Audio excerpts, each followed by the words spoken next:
Bano case 2017। Saira Bano case क्या है, ठीक है? अभी सायरा बानो पढ़ेंगे, फिर पढ़ेंगे सरला मुदगल, फिर से पढ़ेंगे सफीन जहान, मैंने लिखे सायरा बानो केस। ये मोस्ट इंपोर्टेंट केसेस है जो आज आप पढ़ रहे हैं। अच्छा, इन सारे केस का आपने नाम सुना है कि नहीं सुना? अरे हाँ है ना? इनसे एक प्रश्न तो यही बन जाता है कि इनकी तारीख क्या थी। ये बड़े पॉपुलर केसेस है जो मैं अब आपको बता रहा हूँ। मुझे लगता है कि हमने जितने भी केस अभी देखे हैं ये मोस्ट पॉपुलर केसेस हैं। सर्वाधिक बार आपने शंकरी प्रसाद का नाम सुना है, डेट बोलो 1900, सबकी डेट बोलते जाओ। सज्जन सिंह, गोलकनाथ, केशवानंदा भारती, IR मिनवा मिस, पेरूवारी, इंदिरा गांधी बनाम मेनका गांधी। देखो लिंक देखो, इंदिरा गांधी 1900, मेनका गांधी 1978। ये बड़ा सिस्टमैटिकली डिजाइन किया गया है आपके लिए जिससे आपको समझ में आ सके।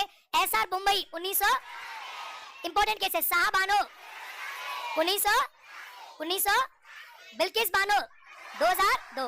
और अब आइए आप नए केस पे, सायरा बानो डालो।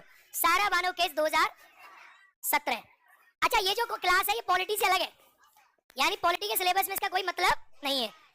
पिछले वाले बैच में मैंने पढ़ाई भी नहीं थी क्योंकि पॉलिटी में न्यायपालिका का भी मतलब नहीं है, क्योंकि जुडिशरी में पढ़ाई जाती है, तो जुडिशरी वाले थोड़े गहराई में पढ़ते हैं इसको। लेकिन ये जो मैं इस बार आपको दे रहा हूँ स्पेशल सेशन, ये इसीलिए है कि आपके दिमाग में थोड़ी स्टोरी रहे कि क्या हुआ था। Saira Bano, thank you. यहाँ देखो, अब सायरा बानो बेगम, सायरा बानो एक महिला है, सुनो भाई ध्यान से। सायरा बानो बेगम महिला ने मोहम्मद रिजवान से शादी करी 2000। अब कहानी सुनो। सायरा बानो ने मोहम्मद रिजवान से शादी करी 2002 में। ये बहुत ही फेमस केस है। और मोहम्मद रिजवान ने क्या किया, मोहम्मद रिजवान ने 2015 में सायरा बानो और मोहम्मद रिजवान के बीच में लड़ाई चलने लगी। 2000 के बाद पति और पत्नी में बनती नहीं थी। सायरा बानो अपने परिवार को ले गई, यानी अपने मायके गई। मोहम्मद रिजवान ने सायरा बानो को एक पत्र भेजा, एक चिट्ठी भेजी, और चिट्ठी में लिख दिया तलाक तलाक तलाक। अब उस चिट्ठी को लेकर सायरा बानो मौलवी जी के पास गई और उनसे कहा कि इसमें लिखा है तलाक तलाक तलाक। अब उस चिट्ठी को लेकर मौलवी जी ने बताया कि इस अनुसार आपका तलाक हो गया। आपका तलाक क्या हो गया? हो गया। 3 बार तलाक बोलने पे आप कह सकते हैं कि तलाक क्या हो जाता है? हो जाता है।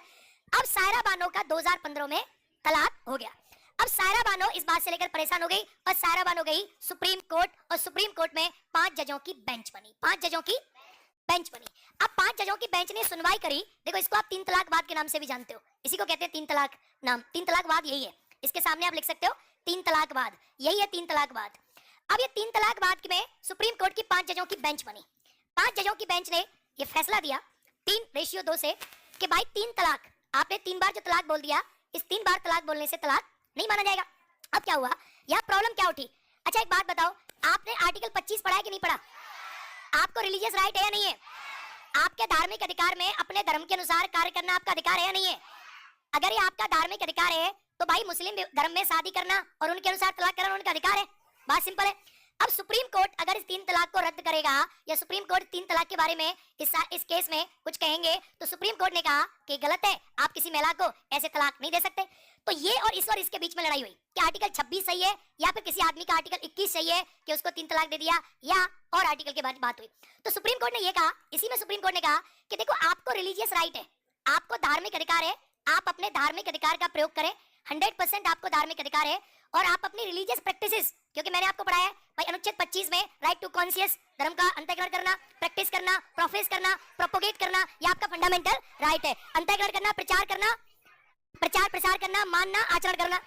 अब केस ये हुआ तो सुप्रीम कोर्ट ने ये कहा कि आपका अधिकार है प्रैक्टिस करना, लेकिन सुप्रीम कोर्ट ये बोला कि आप धर्म की उन्हीं प्रैक्टिसेस को कर सकते हो जो आपके धर्म के लिए मोस्ट रिलीजियस एसेंशियल प्रैक्टिसेस हैं, यानी जो प्रैक्टिसेस आपके धर्म के लिए बहुत जरूरी हैं वही प्रैक्टिस नहीं है। बाकी अगर आपके धर्म की प्रैक्टिस गलत है, तो मैंने आपको 25 में निबंधन भी पढ़ाया था कि आपके धर्म की प्रैक्टिस अगर गलत है तो सुप्रीम कोर्ट ने कहा कि ये 3 तलाक जो है ये आपके धर्म की मोस्ट एसेंशियल प्रैक्टिस नहीं है, यानी ये बहुत जरूरी प्रैक्टिस नहीं है, क्योंकि इससे किसी महिला के अधिकारों का हनन हो रहा है। और आप ही के धर्म की महिला हमारे पास सुप्रीम कोर्ट में आई है। सुप्रीम कोर्ट के 5 जजों की बेंच ने साफ बोल दिया कि 3 तलाक देना ये रिलीजियस प्रैक्टिस नहीं है, एसेंशियल प्रैक्टिस नहीं है, ये धर्म के लिए जरूरी नहीं है। और सरकार से क्या कहा कि देखो, सरकार से कहा कि तुम इसके लिए नियम बनाओ। सरकार ने 2019 में 3 तलाक के लिए नियम बनाया और सरकार ने कानून बना के प्रोविजन कर दिया 2019 में कि अगर किसी व्यक्ति ने किसी महिला को 3 तलाक बोल के तलाक दिया तो उसके लिए 3 साल की सजा का प्रोविजन है। इसे इलीगल घोषित कर दिया गया। तो आप इसको लिखें, ताली नहीं बजाते इन चीजों पे, ये किसी अरे वो आप लिखें, यहाँ पे आपको पढ़ना है, लिखें सायरा बानो केस, सायरा बानो बाद, सायरा बानो बाद,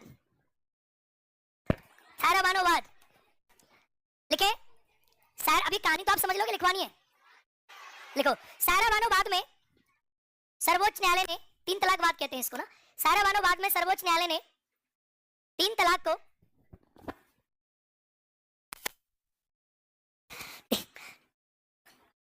सर्वोच्च न्यायालय ने 3 तलाक को धर्म की मोस्ट असेंशियल, अधिक जरूरी प्रैक्टिस नहीं माना, अधिक जरूरी प्रैक्टिस नहीं माना, मोस्ट एसेंशियल, अधिक जरूरी प्रैक्टिस नहीं माना। ओए, बड़ा बोल रहा था, बॉलिंग पिच है।